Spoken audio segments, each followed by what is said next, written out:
میں تو کچھ بھی کہنے کی پوزیشن میں نہیں تھا، میں صرف اتنا کہہ پایا کہ اتنا بڑا دھوکہ آخر کیوں؟ تو چلاتے ہوئے کہنے لگے کہ یہ دھوکہ دینے والا پوچھ رہا ہے کہ کیوں؟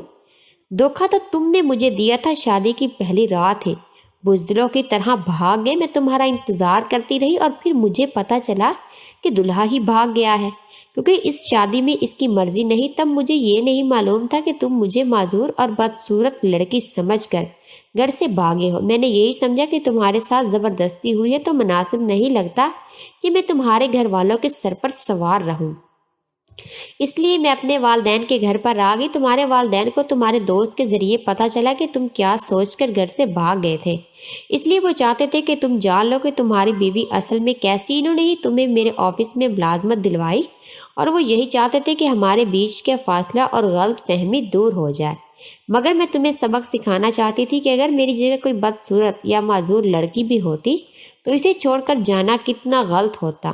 بس اس لیے یہ سارا ڈرامہ کیا، اور میں چاہتی تھی کہ تمہیں اپنے کیے کا احساس ہو۔ تمہارے گھر والے بھی میرے ساتھ ہی اس ساری پلاننگ میں شامل تھے۔ اب تمہیں جو بھی بات کرنی ہے وہ ان سے کرو۔ اور ہاں، مجھے نہیں معلوم تم نے کس غلط فہمی کی بنا پر مجھے معذور اور بدصورت سمجھ لیا، مگر تم نے جو بھی کیا بہت غلط کیا۔ یہ سب سن کر میں بہت شرمندہ ہو گیا تھا، اور مجھے اپنی غلطیوں کا احساس بھی ہو گیا کہ میری سوچ کتنی غلط تھی، اور اس سوچ کی وجہ سے میں نے اپنی زندگی کے بھی 2 سال برباد کی، اور اس بیچاری کے بھی۔ میں نے اس سے معافی مانگی۔ پھر وہ کہنے لگی کہ میرے دل میں اب تمہارے لیے پہلی والی جگہ نہیں، مجھے کچھ وقت چاہیے۔ اگر میرا دل تمہارے لیے صاف ہو گیا تو میں واپس لوٹ آؤں گی، ورنہ مجھے بھول جانا۔ اور اب میں دن رات ہی دعائیں کر رہا ہوں کہ وہ واپس لوٹ آئے، کیونکہ اب میں اسے کھونا نہیں چاہتا۔